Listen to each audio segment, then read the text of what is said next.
ओम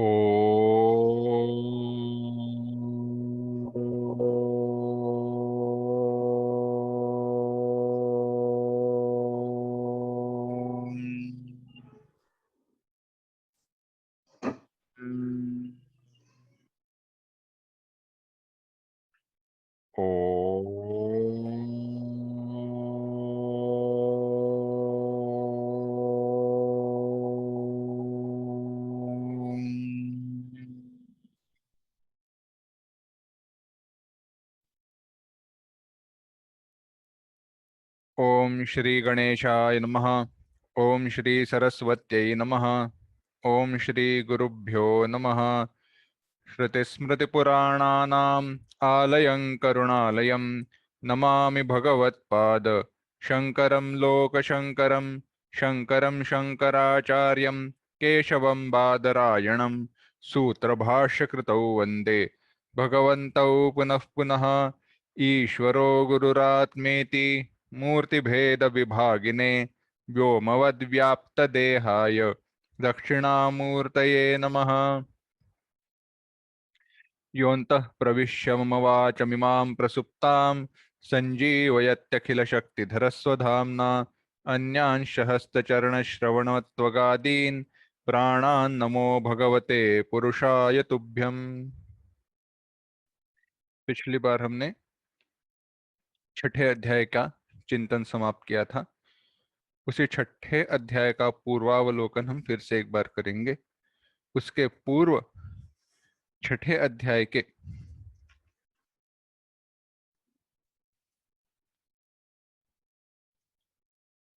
36वें श्लोक से लेके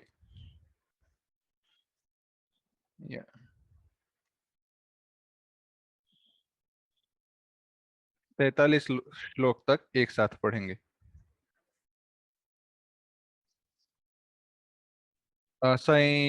श्री 35वें श्लोक से लेके श्री भगवान उवाच से।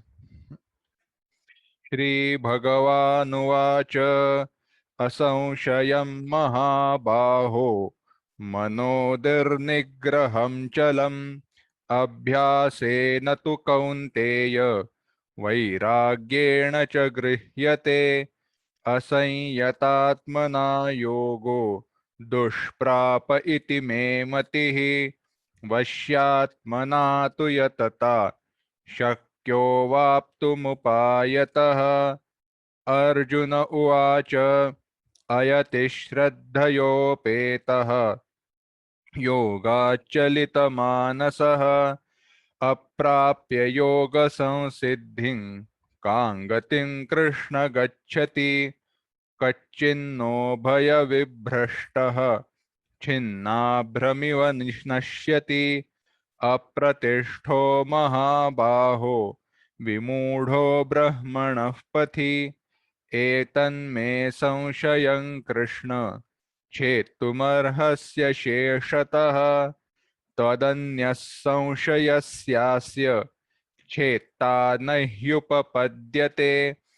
पार्थ नैवे श्रीभगवानुवाच पार्थ नैवेह नामुत्र विनाशस्तस्य विद्यते न हि कल्याणकृत् कश्चित् दुर्गतिं तात गच्छति प्राप्य पुण्यकृतान् लोकान् उषित्वा शाश्वती समाः शुचीनां श्रीमतां गेहे योगभ्रष्टोऽभिजायते अथवा योगिनामेव कुले भवति धीमताम् एतद्धि दुर्लभतरं लोके जन्म यदीदृशं तत्र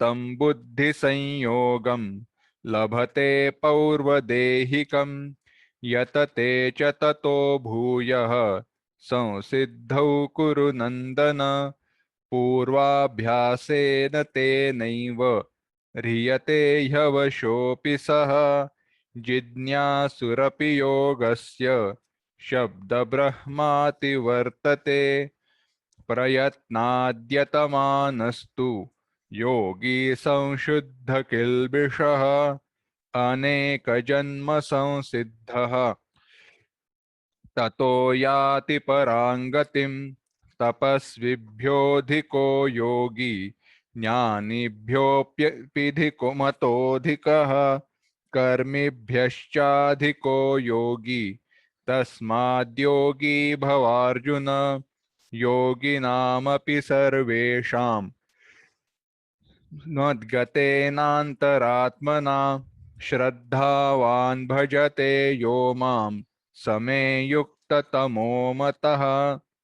ओम तत्सदिति श्रीमद्भगवद्गीतासु उपनिषत्सु ब्रह्म विद्यायां योगशास्त्रे श्रीकृष्णार्जुन संवादे आत्मसंयम योगो नाम षष्ठोऽध्यायः। आत्मसंयम योग नामक यह छठा अध्याय था। छठे अध्याय में भगवान ने किस बात का उपदेश किया है? तो हम कहते हैं योग। छठे अध्याय को हम योग की दृष्टि से देखते हैं। इसमें सबसे पहले भगवान ने क्या मुख्य बात बताई थी? मुख्य बात बताई थी इस योग साधन का अधिकारी कौन है। इस योग आचरण के लिए, इस साधन का अवलंब करने के लिए कौन अधिकारी है, इसका विचार बताएं। वहां पे कहा आरुरुक्षोर्मुनेर्योगम कर्म कारणमुच्यते योगारूढ़स्य तस्यैव शमः कारणमुच्यते। प्रश्न ऐसे निर्माण हुआ था कि जो कर्म और संन्यास, दो बातें बताई। बात क्या बताई? कर्म और संन्यास। छठे अध्याय के शुरुआत में देखना कि भगवान कहां से शुरू करते हैं? ससन्यासी च योगी च। वही सन्यासी है, वही योगी है, न निरग्निर न चाक्रिया। छठे अध्याय में जो योगी कहा गया, कहते हैं ससन्यासी च योगी च न निरग्निर न चाक्रिया। कौन योगी है, कौन सन्यासी है? वही योगी और सन्यासी है जिसने अनाश्रितः कर्म फलम कार्यम करोति। पहला श्लोक। कर्म के फल का आश्रय लिए बिना जो कर्तव्य की दृष्टि से कर्म करता है, इसमें सकामता नहीं है, और इसके कारण गृहस्थाश्रम में होते हुए भी वह सन्यासी ही है और योगी भी है। केवल निरग्नि, अग्नि कर्म करके, यानी प्रेषोच्चारण मंत्र के द्वारा सन्यास दीक्षा ग्रहण करके अग्नि कार्य ना करना, यानी यज्ञ आगादि में यज्ञ आगादि कर्म ना करने वाला सन्यासी है, ऐसे नहीं। अर्थ क्या है देखना, थोड़ा यहाँ पे विचार करते हैं, क्योंकि ये अधिकार की भूमिका है।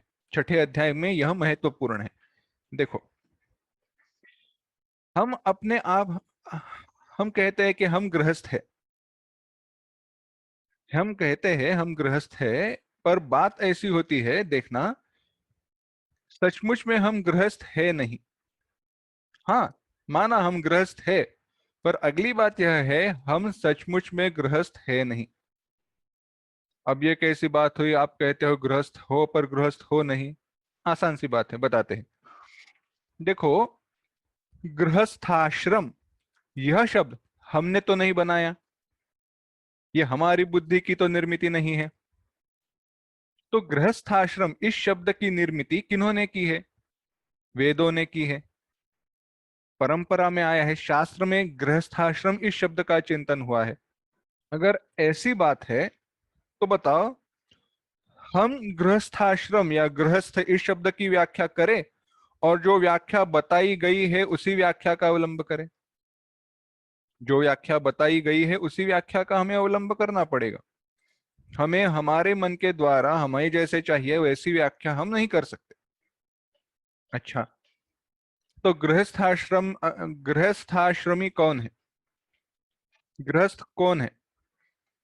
तो गृहस्थ वही है जो नित्य नैमित्तिक आदि कर्म कर रहा है, नित्य जो पूजा पाठ करता है, नित्य जो 5 यज्ञ बताए गए हैं वर्णाश्रम के अनुसार, जो भी नित्य कर्म बताए गए हैं, जो पूजा हो, जप हो, हवन हो, जो भी हो, दान हो, जो भी हो, हर दिन जो कर रहा है वह गृहस्थ है।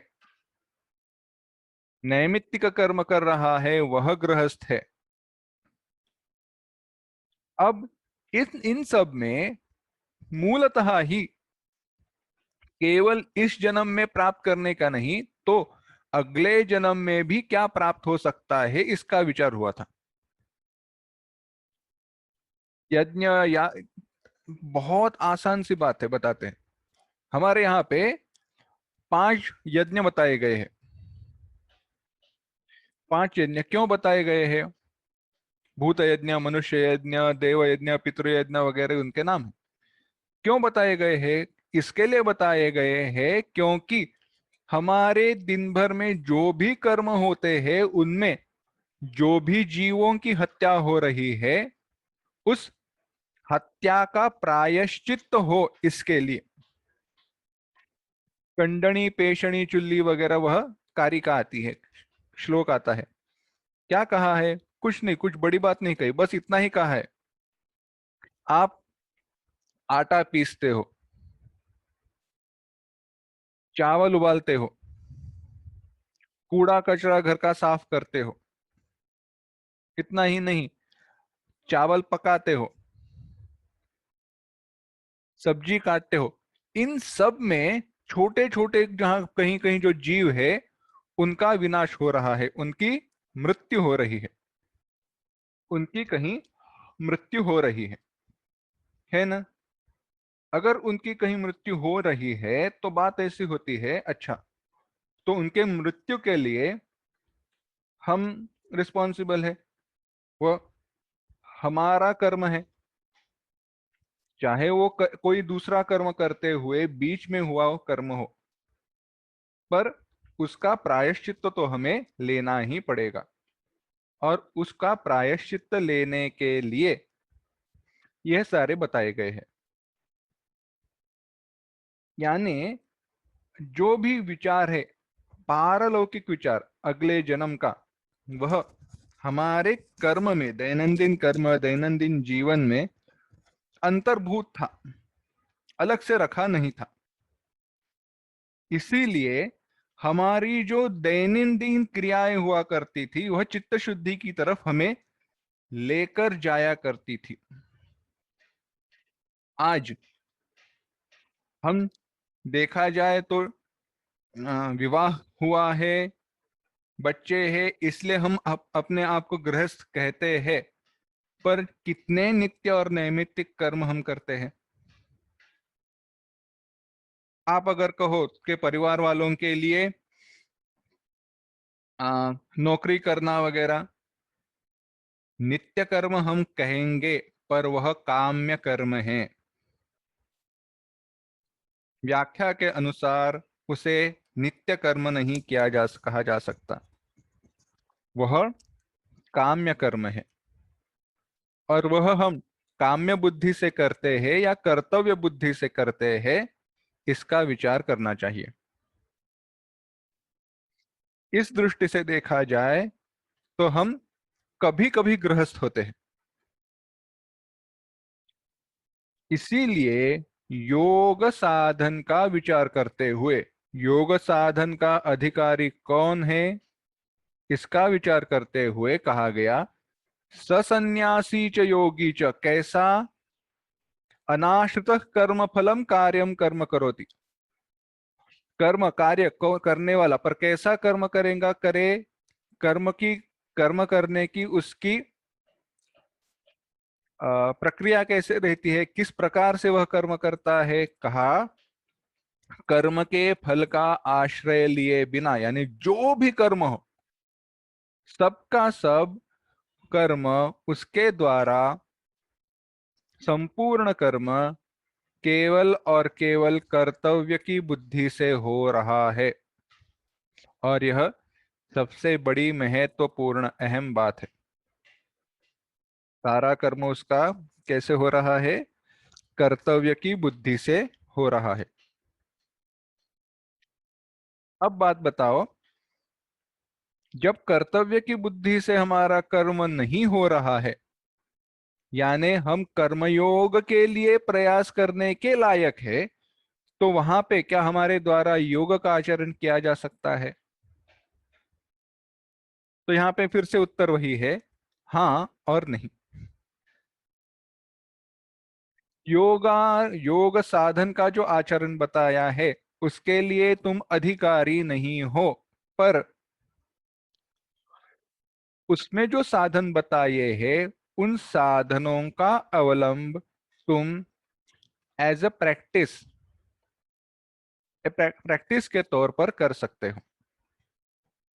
कहने का अर्थ मेरा यहाँ पे यही है कि भगवान ने दो अधिकार बताए। अधिकार माने क्या? अधिकार माने हम ट्रांसलेशन करते हैं एलिजिबिलिटी, क्वालिफिकेशन, पर इतनी ही मर्यादित या छोटी सी व्याख्या शास्त्र में नहीं की गई। अधिकार माने फल जिसे प्राप्त होगा वह अधिकारी है। जिसे उस कर्म का फल प्राप्त होगा ही होगा वह अधिकारी है, या कर्म के फल को जो प्राप्त कर लेगा ही वही अधिकारी है। यहाँ पे कर्म ज्ञान जो भी शब्द आपको रखना है रख सकते हो। उदाहरण बताते हैं, बात समझ में आएगी। केवल और केवल इंजीनियरिंग पास की है, इंजीनियरिंग की परीक्षा उत्तीर्ण हुआ है, इसके लिए कोई भी इंजीनियर बन के कोई बड़े प्रोजेक्ट पर काम करने के लिए अधिकारी नहीं होता। समझो कि एक इंजीनियर है, अभी अभी अभी उसका वो उत्तीर्ण हुआ है, बहुत अच्छे गुणों से उत्तीर्ण हुआ है, बड़ा विद्वान है, बड़ा अच्छा समझदार है, पर ऐसे होने पर भी उसे कोई एक महत्वपूर्ण काम हो, समझो अवकाशयान बनाना है, रॉकेट बनाना है जो आकाश में जाएगा और सैटेलाइट उपग्रह वगैरह जो है उनको अवकाश में छोड़ने वाला है, ऐसी कोई वस्तु बनाने जैसा महत्वपूर्ण कर्म है, तो क्या ऐसा महत्वपूर्ण कर्म उसके पास थोपा दिया जा सकता है, उसको बताया जा सकता है? नहीं, क्योंकि उस कर्म को करने के लिए आवश्यक जो अनुभव है, वह अनुभव के क्या क्या मुसीबतें, क्या क्या कठिनाइयां आ सकती है, उन कठिनाइयों के ऊपर क्या क्या उत्तर ढूंढे जा सकते हैं, क्या क्या सुझाव पाए जा सकते हैं, कैसे पाए जा सकते हैं, यह जो विचार है, यह वह नहीं कर सकता। उसके लिए चाहे कम विद्वान क्यों न हो, 5-10 साल जिसने प्रयास की, जिसने उस क्षेत्र में काम किया है, वही अधिकारी व्यक्ति चाहिए। क्यों? क्योंकि उस अधिकारी के द्वारा काम किए जाने पर फल की प्राप्ति जरूर होगी। इस दृष्टि से विचार करने पर क्या हम योग साधन के अधिकारी हैं? नहीं। क्यों? क्योंकि योग साधन का जो फल है वह हमें अभी जिस अवस्था में, जिस अधिकार के साथ हम कर रहे हैं, उसमें प्राप्त नहीं हो सकती। इसीलिए जिस फल की प्राप्ति हो सकती है, उस फल की प्राप्ति के अनुसार हमें प्रयास करना चाहिए। इसीलिए जो योगी है उनके लिए, कर्म योगी है उनके लिए क्या बताया? उनके लिए बताया गया कि तुम, सॉरी, गृहस्थ है उनके लिए बताया गया तुम कर्मयोग का आचरण करो। पर जिन्हें इस जगत का कुछ भी नहीं चाहिए, जिनके मन में वैराग्य निर्माण हुआ है, ऐसे व्यक्ति, ऐसे लोगों के लिए बताया गया कि तुम संन्यास ग्रहण करो और शमादिक साधन का अवलंब करो। श्लोक आया, आरुरुक्षोर्मुनेर्योगम कर्म कारणमुच्यते योगारूढ़स्य तस्यैव शमः कारणमुच्यते। यह बताने पर शमादिक साधनों का विचार बताया गया, कहा गया मन एव मनुष्याणाम मतलब उद्धरेद आत्मना आत्मानम, आपके मन के द्वारा ही आपका उद्धार हो सकता है। कैसा मन? जो मन विषयाभिमुख हुआ है, उस मन को ब्रह्माभिमुख, चैतन्याभिमुख, आत्मस्वरूपाभिमुख करके, यानी मन का मुंह विषयों से हटाकर मोड़कर अपने स्वरूप की तरफ लगाना ही मुख्य साधन है, और उसके द्वारा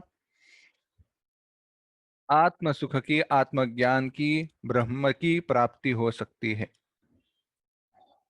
इसीलिए कहा आत्मन्याय आत्मानम, हमें हमारे द्वारा ही हमारा उद्धार करना चाहिए। हमारा उद्धार केवल और केवल हम कर सकते हैं, दूसरा कोई नहीं।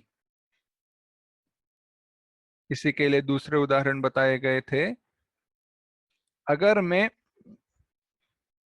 बीमार हूं तो पथ्यम औषध सेवा च क्रियते येन रोगिणः, जो भी पथ्य है, क्या खाना चाहिए क्या नहीं खाना चाहिए, औषध, जो भी औषध, जो भी मेडिसिन जिसका सेवन करना है, जो कुछ भी करना है वह मुझे ही करना पड़ेगा। मेरे लिए अगर आप औषध का सेवन करो, मेरे लिए आप पथ्यादिक का आचरण करो, नहीं हो सकता है। हम्म। ऐसे कहने पर योगी यानी जीवन मुक्त कैसा है, उसका वर्णन किया। सम है, हर क्षण हर जगह पर उसकी बुद्धि समय है, और वो किसी में भी भेद दर्शन नहीं करता, भेद नहीं देखता। इसमें हमने उदाहरण देखा था सुनहार का। हर सोने के गहने में सुनहार केवल और केवल सोना देखता है, गहने का रंग और रूप नहीं देखता। इसी प्रकार से यह जो जीवन मुक्त है, उसे कोई भेद का भी ज्ञान नहीं होता, चाहे मिथ्या रूप से हो या कैसे भी हो। एक बात है कि रस्सी पर सांप दिखाई दे और वह सच लगे। एक बात है रस्सी पर सांप दिखाई दे और वह सच लगे, दूसरी बात है रस्सी पर सांप दिखाई दे पर वह झूठा है, यह मन में ज्ञान हो। और तीसरी बात है रस्सी पर सांप दिखाई ही न देना। पहली अवस्था जो है वह अज्ञानी की है। रस्सी पर सांप दिखाई देता है, वह डर जाता है। रस्सी पर सांप दिखाई देने पर वह डर सा जाता है, उसके मन में भय उत्पन्न होता है। दूसरा है कि रस्सी पर सांप दिखाई देने पर उसे पता चलता है, अरे यहाँ पे सांप होने की कोई संभावना नहीं है, यह मिथ्या सांप है, झूठा सांप है। और तीसरी बात है सांप दिखाई ही न देना, वह जीवन मुक्त महात्मा रहते हैं। अरे जहां पे भेद का ही दर्शन न हो, वहां पे कैसा नाम और कैसा रूप, कहां पे किसे आप क्या कहोगे, कुछ नहीं कह सकते। इसीलिए कहा था जो सब में समान देखता है, ऐसा यह है। अब ऐसे व्यक्ति को कैसे सुख की प्राप्ति होती है? ब्रह्म सुख की, ब्रह्मानंद की प्राप्ति होती है। और वह जो है वह सारे दुखों का नाश करने वाला सुख रहता है। सारे दुखों का नाश करने वाला सुख क्या है? ब्रह्म ज्ञान ही है, कि जिसमें जाने पर सारे दुखों का कारण जो अज्ञान है वह नष्ट हो जाता है। अब यहाँ पे आप एक सवाल करोगे, क्या अज्ञान का नाश करने के लिए क्या अज्ञान का नाश करने के लिए या क्या दुखों का नाश करने के लिए यह एक ही साधन है? तो कहा गया नहीं। मैं बीमार हूं, मुझे सर्दी है, खांसी है, बुखार है, कुछ भी है, इसीलिए मैं दुखी हूं। तो दवा की ग्रहण करने पर, दवाई खाने पर मैं ठीक हो जाता हूं, मेरा दुख दूर हो जाता है ना? अगर ऐसी बात है तो बताओ अज्ञान की बात कहाँ पे आई? तो उत्तर ऐसे दिया गया, हाँ, आपका अज्ञान तो दूर होगा। किससे? ये दवाई आपका दुख तो दूर होगा, दवाई खाने पर आपका दुख तो दूर होगा, पर वह दुख संपूर्णता से नष्ट नहीं होगा। क्या ऐसे कभी हुआ है एक बार बुखार की दवाई खाई और बाद में कभी भी बुखार ना आया हो? नहीं। एक बार दवाई खाने पर भी बार बार बुखार आता है, और कभी कभी तो बार बार दवाई खाने पर भी बुखार चला नहीं जाता। यानी दवाई खाने से बुखार संपूर्णता से नहीं जाता, हर बार जाएगा ऐसे भी नहीं है, दुख तो आते रहते हैं। तो ऐसा कौन सा साधन है, ऐसी कौन सी प्रक्रिया है जिसके द्वारा यह दुखों का निशेष नाश किया जा सकता है? समूल नाश, कभी भी परत ना आए, ऐसी अवस्था तक कैसे लिया जा सकता है? तो कहा गया इन दुखों का जो मूल है, और वह मूल क्या है? वह मूल है अज्ञान। उस अज्ञान को हमें दूर करना चाहिए।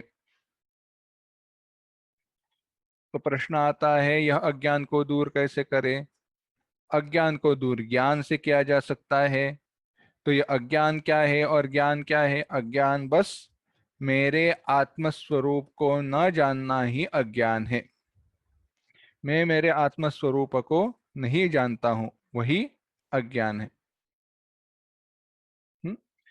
अब ऐसे कहने पर आगे अर्जुन प्रश्न करते हैं, भगवान, आपने बात बताई सही है, सब में समानता देखनी चाहिए, समदृष्टि से सबको देखना चाहिए, और ऐसे देखने वाला व्यक्ति ही परम होता है, सबसे श्रेष्ठ होता है। समझ में आई बात? पर इसके लिए मन स्थिर होना चाहिए, पर मन तो कभी स्थिर होता ही नहीं है। उस मन को स्थिर कैसे करे? मन को स्थिर करना बहती हवा को रोकने के प्रयास की तरह है। हवा को कभी रोका नहीं जा सकता, वह तो बहती ही रहेगी, हर बार बहती रहेगी। तो क्या करे? तो बताया गया, असंशयम महाबाहो। अर्जुन, तुम कह रहे हो बात सही है, मन का निग्रह नहीं हो सकता, मन का निग्रह नहीं किया जा सकता, बहुत कठिन है पर असंभव नहीं है। अभ्यासेन तो कौन्तेय वैराग्येण च गृह्यते। अभ्यास और वैराग्य के द्वारा उसको रोका जा सकता है। कैसे रोके? अभ्यास क्या है, वैराग्य क्या है? विषयों के प्रति मन को जाने न देना वैराग्य, विषयों के प्रति प्रीति इच्छा मन में उत्पन्न न होने देना हुआ वैराग्य, और बार बार ब्रह्म का चिंतन करते रहना हुआ अभ्यास। इस अभ्यास और वैराग्य के द्वारा मन का निग्रह हो सकता है। यह कहने पर अब बाद में भगवान कहते हैं कि अर्जुन, अगर मुझे पता है तुम्हारा अगला प्रश्न क्या है, अर्जुन प्रश्न करते ही है। अच्छा समझो, योग साधन का किसी ने अवलंब किया, यानी उसने नित्य कर्मों का त्याग कर दिया है, नित्य कर्मों का उसने त्याग कर दिया है। अब ऐसा व्यक्ति जो योग के मार्ग पर चलना, जिसने योग के मार्ग पर चलना शुरू कर दिया है, वह उसके गंतव्य स्थान तक, अंतिम स्थान तक नहीं पहुंच पाया। कोई दिल्ली जाने चला था, दिल्ली पहुंच नहीं पाया, बीच में ही मर गए, तो उसे क्या करना पड़ेगा? दिल्ली तो पहुंच नहीं पाया, अब कैसे जाए? शुरुआत से शुरू करना पड़ेगा। क्या ऐसी बात है? तो भगवान कहते हैं नहीं, उसने जहां तक अपना साधन किया था, जहां तक उसने अपनी साधना को बढ़ाया था, वहां से लेकर वह आगे बढ़ते जाएगा।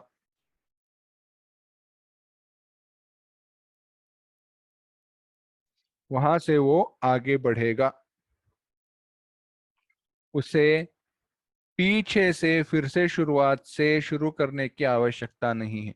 वहां वह व्यक्ति जो योग भ्रष्ट है, वह या तो अच्छे कुल में, जहाँ पे संपत्ति वगैरह विपुल है, वहां पे उसका जन्म होगा, या दरिद्र कुल में परंतु जहाँ पे बहुत वैराग्य है, अनुकूल भूमि है, ऐसे गृह में, ऐसे घर में उसका जन्म होगा।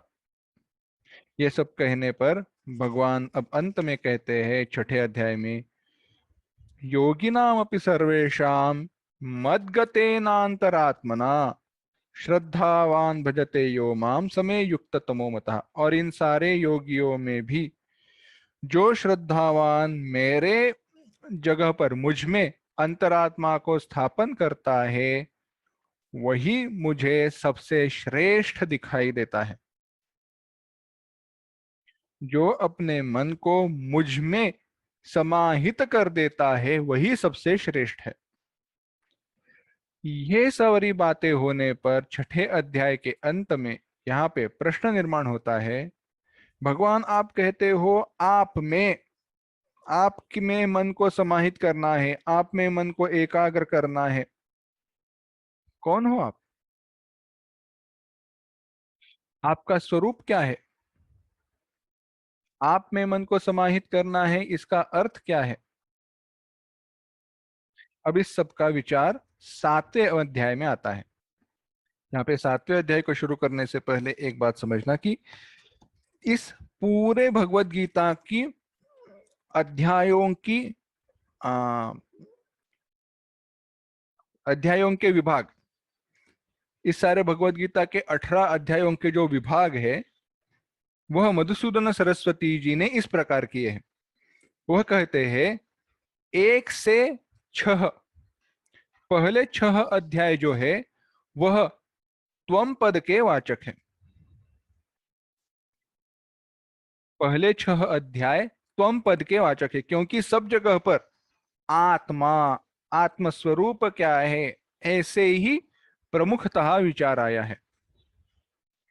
दूसरे अध्याय में देखना, वही कहा है ना, जातस्य ही ध्रुव मृत्यु ध्रुवम जन्म मृतस्य च, वहां आगे पीछे आद्यंतवंत अशोचानन वशोचस्तम प्रज्ञावादांश भाषसे गतासून गतासूंश नानुशोचन्ति पंडिता, वहां पे सारे जो श्लोक है अपने स्वरूप का ही विचार बताते हैं।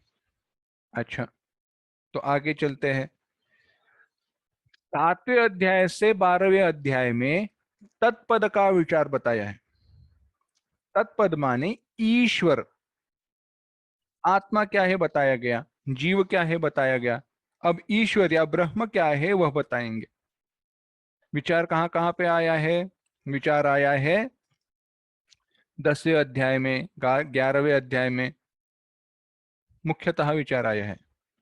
और मधुसूदन सरस्वती जी आगे जाकर कहते हैं आखिरी जो दो आखिरी, सॉरी, जो 6 आखिरी अध्याय है, वह सारे अध्याय ऐक्य के वाचक है। जीव ब्रह्म की एकात्मता का विचार प्रमुखतः बताते हैं। तो यहाँ पे 7वें अध्याय में भगवान शुरू करते हैं, मुझ में मन को समाहित करना है, इसका अर्थ क्या है। अथ सप्तमोऽध्यायः श्रीभगवानुवाच मय्यासक्तमनाः पार्थ योगं युञ्जन्मदाश्रयः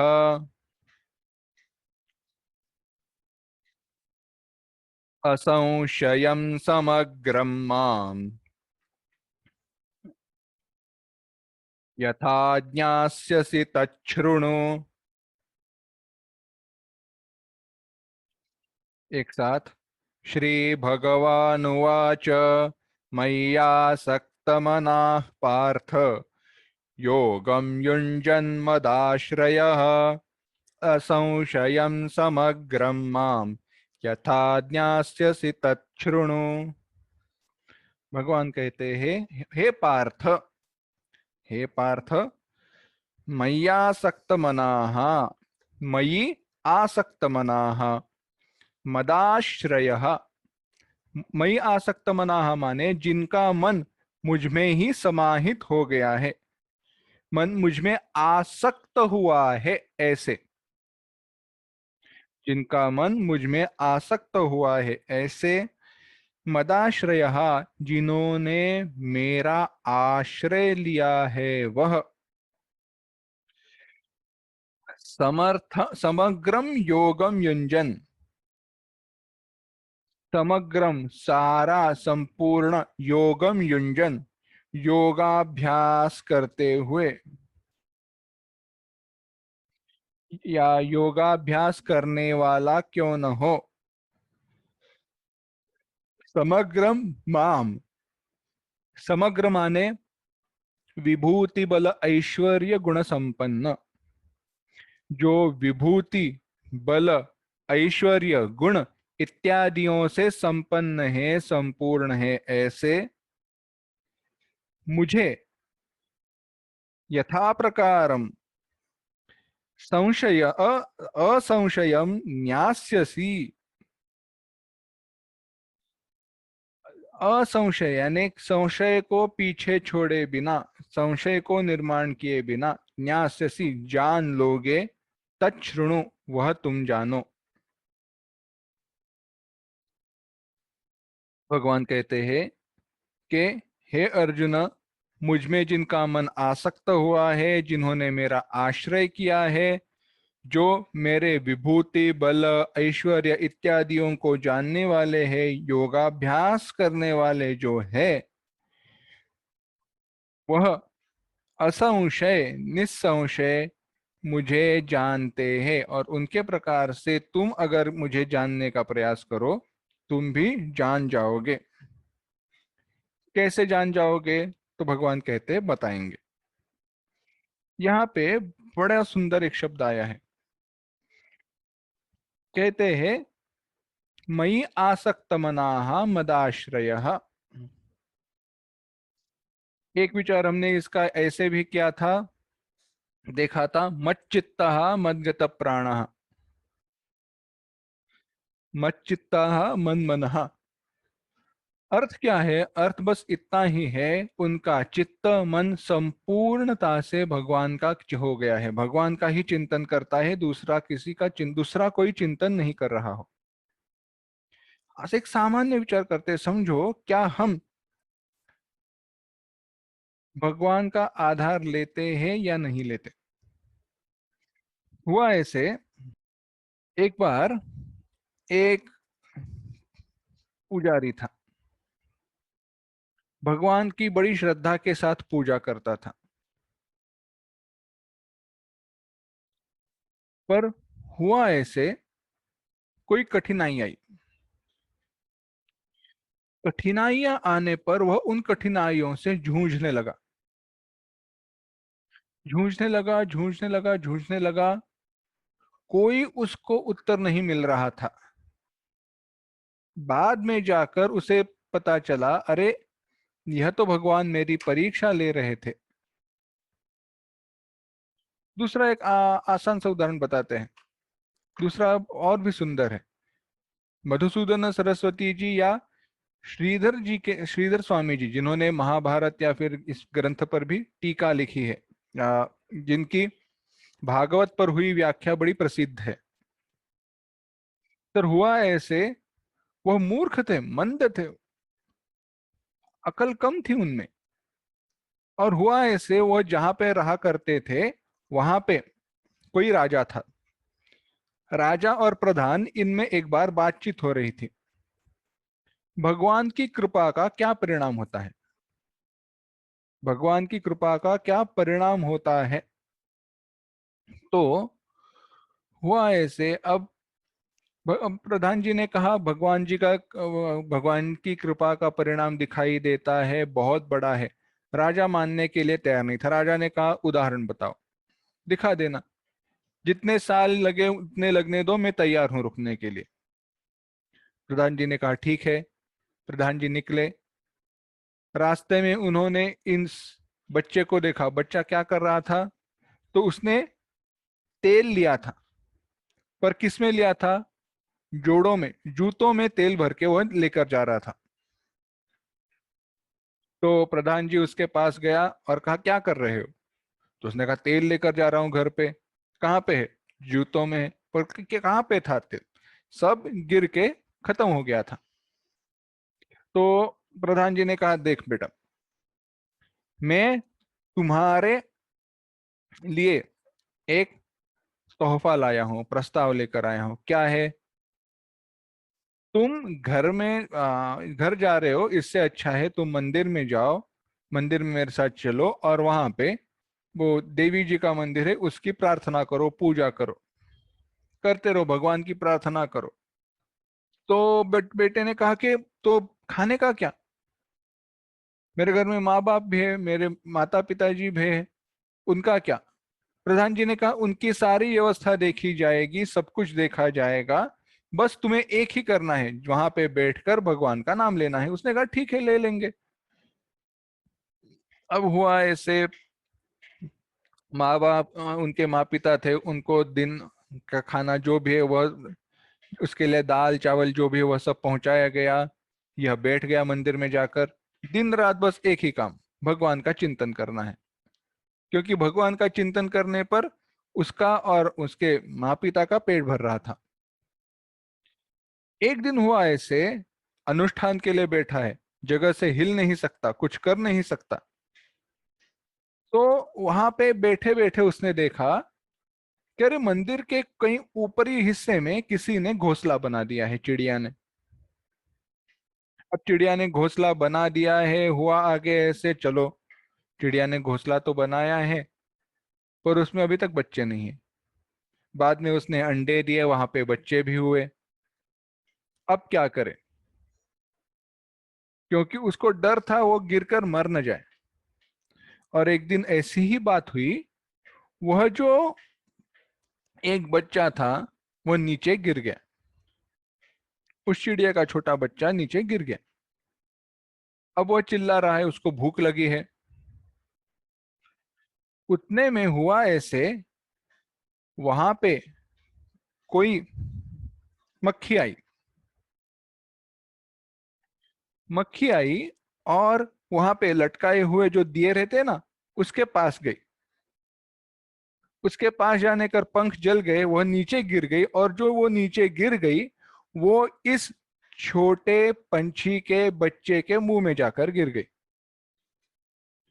जब यह उस छोटे बेटे ने बच्चे ने देखा, उस बालक ने देखा, तो वह तुरंत वहां से उठकर प्रधान जी के पास गया और उसने कहा जहां पर नीचे गिरे हुए असहाय चिड़िया के बच्चे का ख्याल भगवान रखते हैं, वहां पे वह भगवान मेरे माँ पिताजी का ख्याल कैसे नहीं रखेंगे। बात यही है, हम भगवान को आधार नहीं समझते हैं। भगवान को आधार समझना क्या है, केवल भगवान ही मुझे लांग कर ले जा सकते हैं, ना मेरा पुरुषार्थ, ना मेरा कोई कुछ। और यह बहुत महत्वपूर्ण बात है समझना। इस दृष्टि से देखा जाए तो हम सब रावण हैं। अब आप पूछोगे यहाँ पे रावण हम कैसे हैं, ये रावण कहाँ से आया। भगवत गीता चल रही है, ये महाभारत है, रावण तो रामायण में था। रावण, यह प्रवृत्ति रावण यह वृत्ति सारे कालों में, सारे युगों में है। कैसे बताते हैं?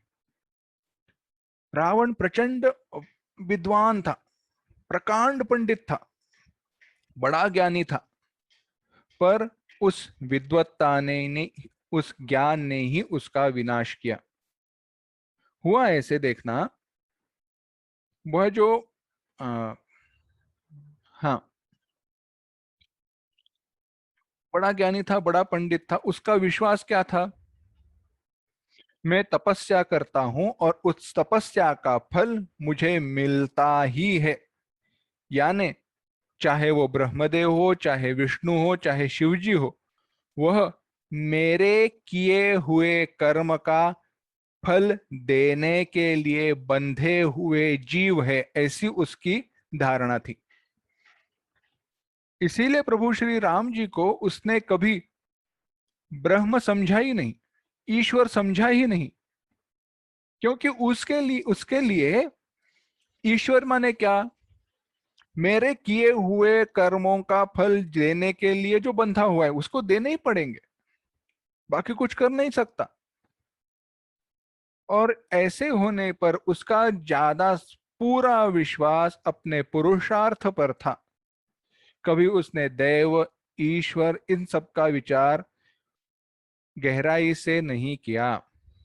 इसीलिए हुआ क्या? तो जब हनुमान जी लंका दहन कर रहे थे, अग्नि निर्माण हुआ, सब लंका जल रही है, वहां पे रावण ने पर्जन्य, वरुण देवता को आज्ञा की, बरसात कराओ, बरसात होनी चाहिए। पर जैसे बरसात होने लगी, अग्नि और बढ़ने लगी। पानी के कारण आग कम होनी चाहिए, पर यहाँ पे बरसात के कारण आग और बढ़ने लगी। और वहां पे मानस में वर्णन आया है, गोस्वामी तुलसीदास जी कहते हैं, वहां पे रावण बड़ा उसको आश्चर्य हुआ, रावण को कहने लगा कि ऐसे क्या, ये ऐसी कैसी ये अग्नि है, ऐसी कौन सी ये आग है जो पानी के कारण बुझ भी न रही हो।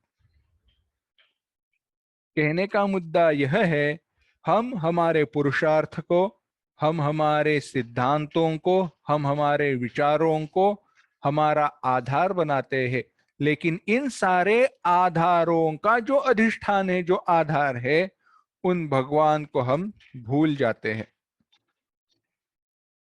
इसीलिए भगवान यहाँ पे कहते हैं, मदाश्रय, केवल और केवल मैं ही इसका आशीर्वाद हूं। और या जो व्यक्ति केवल और केवल भगवान को अपना आशीर्वाद समझते हैं, ऐसे ऐसे जो है वह अम, असंशयम समग्रम माम यथा न्याससी तच्छृणु। ऐसे तुम, मदाश्रय से तुम किस प्रकार से मुझे जान जाओगे, वह बात सुनो। अब आगे भगवान कहते हैं, ज्ञानम तेहम सविज्ञानम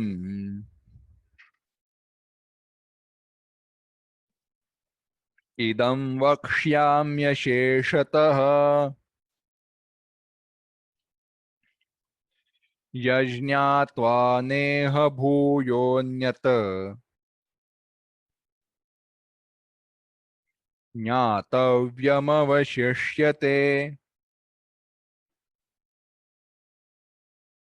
एक साथ, ज्ञानं तेहं सविज्ञानम् इदं वक्ष्याम्यशेषतः यज्ञात्वा नेह भूयोऽन्यत् ज्ञातव्यमवशिष्यते। अन्वय, क्रम पदों का अर्थ, अहम, मैं, ते ज्ञानम, वह ज्ञान, सविज्ञानम, अनुभव के साथ,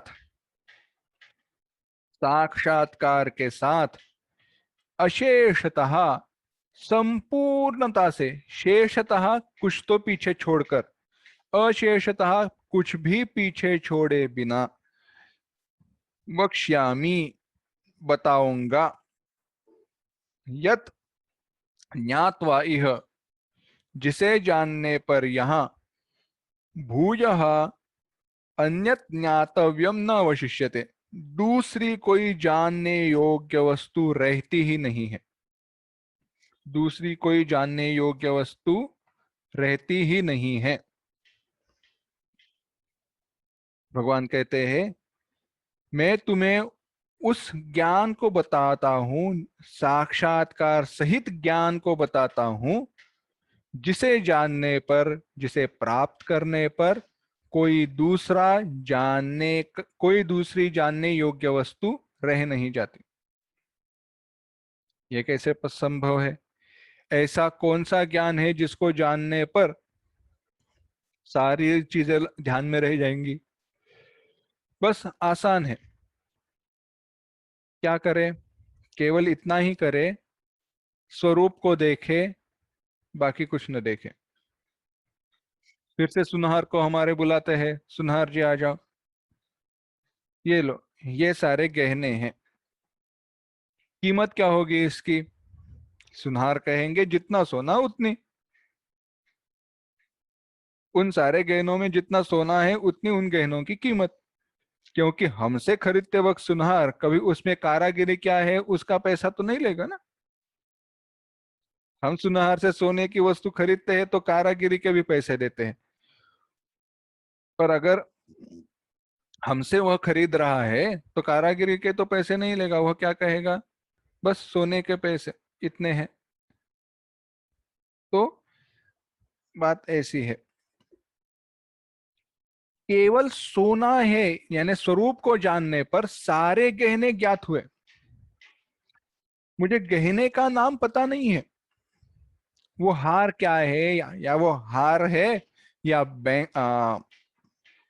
चूड़िया है, या कर्णकुंडल है, या नथनी है, क्या है मुझे पता नहीं, पर मैं सोना जानता हूं।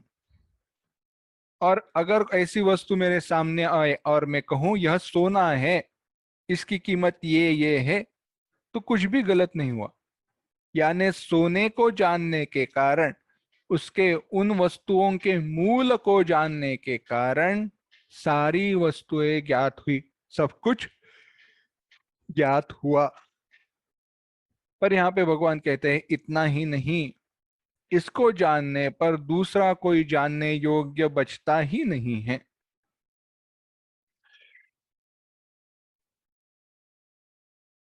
क्यों नहीं बचता? बात ऐसी है, ज्ञान देखो, कोई भी वस्तु जाननी हो, जैसे आनंद के बारे में है वैसे ही ज्ञान के बारे में। कितना सुंदर विचार है, समझो। हाँ ऐसे देखो, कई साल पहले यानी, कई साल पहले यानी 30 साल पहले, हमें पता ही नहीं था कि कुछ बीमारियां हो भी सकती हैं, कुछ चीजें ऐसी ऐसी है। यानी हुआ ऐसे, देखो, पहले जो बैक्टीरिया रहते हैं ना, जीवाणु, वह है ऐसे पता ही नहीं था। किसी ने ढूंढा, अरे वहां पे कोई छोटे छोटे जीव रहते हैं, अणु की तरह सूक्ष्म जीव रहते हैं, उन जीवों के कारण दूध का दही बन जाता है, दूध खराब हो जाता है, वस्तुएं खराब हो जाती है, हमें सर्दी होती है, हम बीमार होते हैं। इसका कारण क्या है? वह सूक्ष्म जीव है, वह जीवाणु है। अब जब जीवाणु है ऐसी बात पता चली, ऐसा ज्ञान हुआ, तो कितने सारे प्रश्न आए। देखिए, किस प्रकार के जीवाणु है, उसके उसके कारण हमारा फायदा है या हमारे लिए तकलीफ निर्माण होगी, उसके कारण मैं क्या बीमार हो सकता हूं, या उन जीवाणुओं का उपयोग करके कोई दवा बनाई जा सकती है। देखा, केवल हमें एक सवाल का जवाब मिल गया, दूध का दही क्यों होता है? दूध का दही होने के लिए उनमें जो जीवाणु है, सूक्ष्म जीव है, वह कारण है। तो सूक्ष्म जीव, यह उत्तर मिला, यह ज्ञान हुआ, तो उस ज्ञान के कारण अज्ञान के कितने सारे दरवाजे ओपन हुए हैं। एक केवल लौकिक एक ज्ञान के कारण अज्ञान के कितने सारे दरवाजे खुल गए हैं, बात समझ लेना।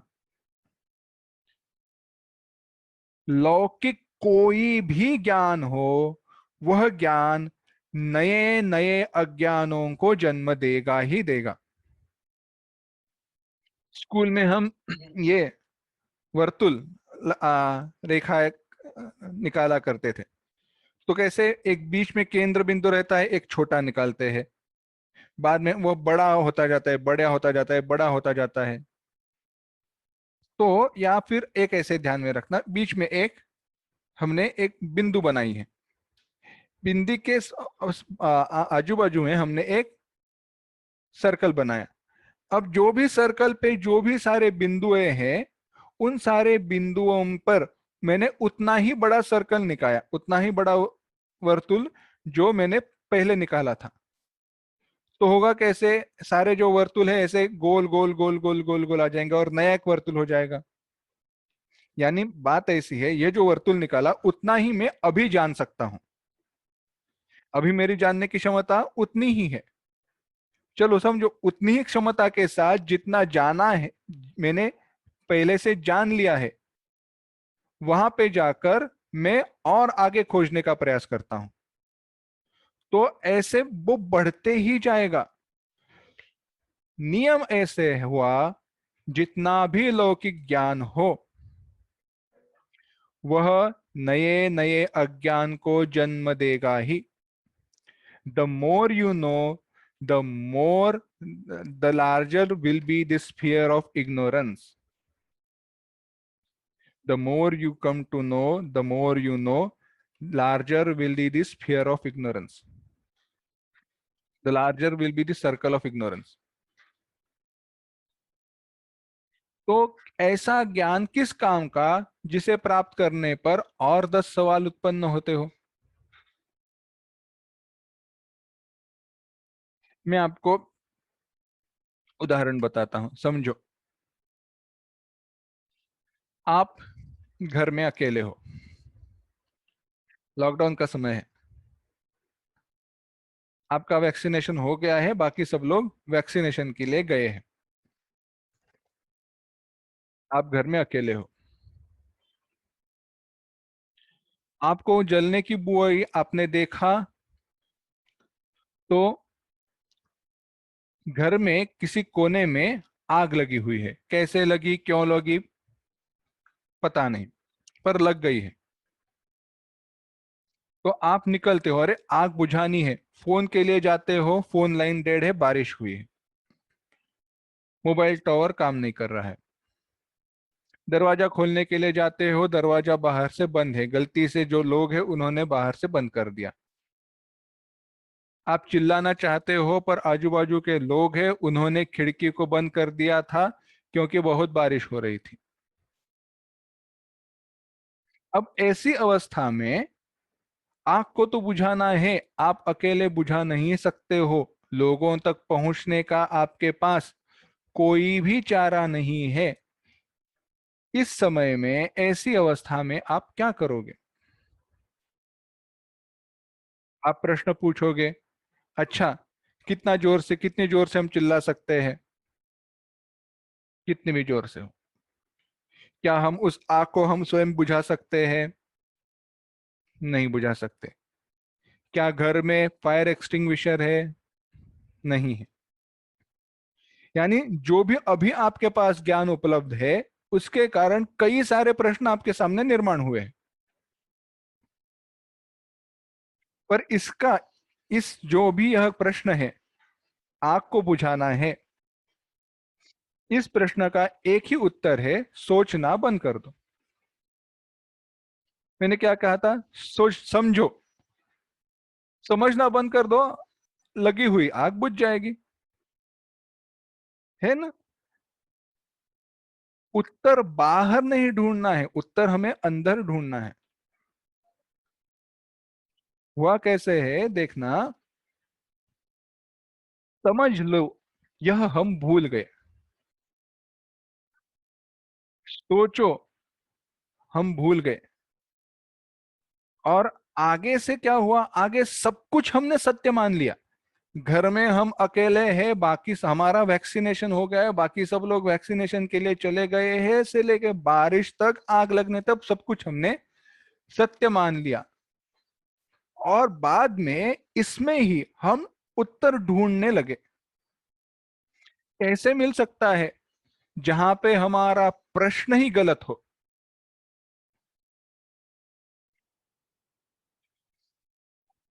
कैसे समझ सकते हो? देखो, हमारा प्रश्न ही गलत है ना। आप, अरे, आपको बुझाना है ना? आग को बुझाना है, पर कौन सी आग? ख्याली पुलाव है, हमने ही मन में निर्माण की हुई है, वास्तव में है ही नहीं। हमने केवल विचार किया है, हम समझ रहे हैं, हाँ बैठे बैठे, हाँ स्वामी जी कह रहे तो चलो अकेले बैठे हैं, आग लगी हुई है। अरे सचमुच में लगी कहाँ पे है? इसी प्रकार से जीवन में हमारी बात ऐसी हुई है, अज्ञान के कारण हम कई बातें सोचने लगे हैं। यह सोचते हैं, वह सोचते हैं, ऐसा सोचते हैं, वैसा सोचते हैं, बस।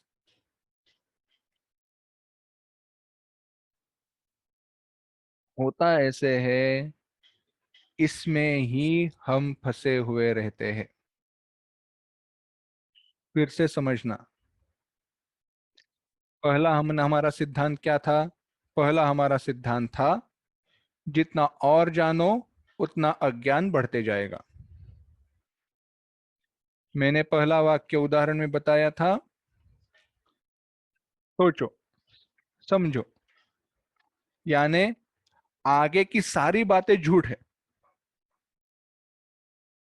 और उन सारी झूठ बातों को आपने सच मान लिया, और सच मानकर उसमें आप उत्तर ढूंढने लगे। जो भी उत्तर मिले, उन्होंने नए प्रश्न निर्माण किए। पूछा, क्या हम चिल्ला सकते हैं? हाँ चिल्ला सकते, पर सुनने वाला कोई है नहीं। प्रश्न निर्माण हुआ। क्या हम फोन कर सकते हैं? फोन कर सकते हो, पर लाइन डेड है। प्रश्न निर्माण हुआ। जो भी आपने जाना, उसने नए प्रश्न को निर्माण किया। क्यों? क्योंकि आप गलत जगह पर उत्तर ढूंढ रहे थे। उत्तर तो पहले वाक्य में ही था, शुरुआत में ही था। जो बात हमने, जिसकी हमने कल्पना की है, कल्पना करना बंद कर दो, उत्तर मिल गया। इसी प्रकार से यहाँ पे ज्ञानम ते हम सविज्ञानम, ब्रह्म ज्ञान में बात ऐसी ही होती है। इस सारे संसार की बंधन की हमने जो कल्पना की है, वह कल्पना रुक जाती है। और जब यह मूल प्रश्न नष्ट हो जाता है, अरे आग ही नहीं है तो बुझाने के लिए किस मार्ग का अवलंब करे, कौन से मार्गों का अवलंब करे, कहां से प्रश्न आएंगे? क्यों मैं जवाब ढूंढने लगूं? ऐसा क्या है जो जानने योग्य बच जाएगा? क्योंकि पता चल जाएगा कि बाहर कुछ भी जानने योग्य है ही नहीं। बस जानने योग्य केवल एक और एक ही है, जो मेरे सारे दुखों का विनाश करेगा।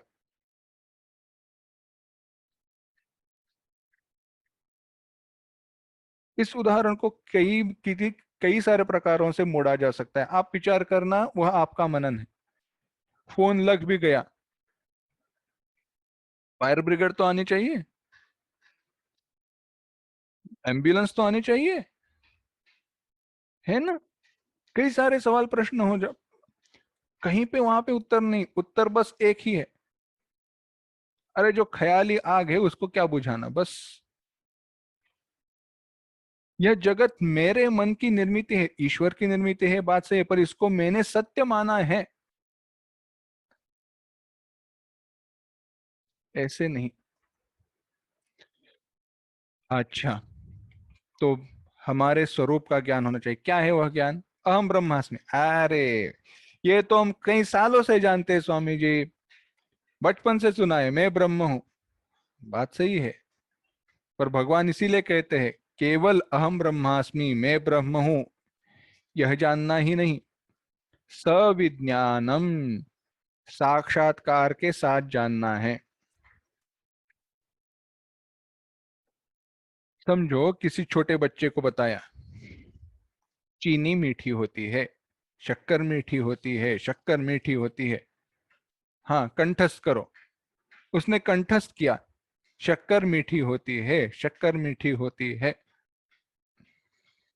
उसने कभी भी शक्कर शक्कर को चखा नहीं है, मीठा क्या है उसने कभी भी चखा नहीं है। ऐसा तो होगा नहीं, पर समझो। बड़े होने पर उसको पूछा गया, 5-6 साल का हो गया, उसको पूछा गया शक्कर कैसे होती है, उसने कहा शक्कर मीठी होती है। उसको गुलाब जामुन खिलाए, बहुत मीठे, बहुत मीठे। वह क्या कहेगा? क्या वह कहेगा इसमें शक्कर ज्यादा है या ज्यादा मीठे? कभी कह पाएगा? नहीं कह पाएगा, क्योंकि उसको मीठा क्या है इसका अनुभव ही नहीं है। अनुभव ही नहीं है उसको, केवल पता है हाँ शक्कर मीठी होती है। सामने शक्कर रखो, उसको पता भी नहीं चलेगा ये शक्कर है, मीठा है, कुछ नहीं। यानी एक है केवल ज्ञान और एक है उस ज्ञान का अनुभव, साक्षात्कार। इसी प्रकार से ब्रह्म को जानना एक बात है और उसका अनुभव करना दूसरी बात। केवल ब्रह्म को जानना, मैं ब्रह्म हूं, शब्द ज्ञान है। जिस अवस्था में मैं उससे एक होकर, उससे यानी ब्रह्म, चाहे वो मेरे मुझसे भिन्न नहीं है, एक ही है, पर सारा अज्ञान जो भी ज्ञान में जो भी प्रतिबंध है वह नष्ट होने पर मैं स्वयं अपने आप को निर्गुण स्वरूप में अनुभव करता हूं। छठे अध्याय में हमने चिंतन किया था, यतो यतो निश्चरति मनश्चंचलम अस्थिरम ततो ततो नियम्य तत् आत्मन्येव वशम नयेत। आत्मन्यवन वशम नहीं, तो वहां पे हमने चिंतन किया था हम हमारे स्वरूप से एक होकर अपना अनुभव करते हैं अपने स्वरूप का, वह विज्ञान है, सविज्ञानम। तो क्यों ज्ञान और विज्ञान में भेद है? ज्ञान और विज्ञान, उसमें भेद क्यों है? ऐसा प्रश्न उपस्थित होता है। इस प्रश्न का हम विचार करेंगे, पर वह अगली बार करेंगे, क्योंकि इसमें प्रमाण का विचार आता है, किसके द्वारा हमें ज्ञान की प्राप्ति होती है। किसी का कहा हुआ और हमने देखा हुआ, किसी का कहा हुआ और हमने देखा हुआ, इसमें जैसे फर्क है वैसे ही ज्ञान और विज्ञान में भेद है। क्या भेद है, क्यों है, कैसे समझना है, वो हम देखेंगे, पर अगली बार देखते हैं। ओम असतो मा सद्गमय, तमसो मा ज्योतिर्गमय, मृत्योर्मा अमृतंगमय। ओम शांति शांति शांति। हरि ओम। श्री गुरुभ्यो नमः। हरि ओम।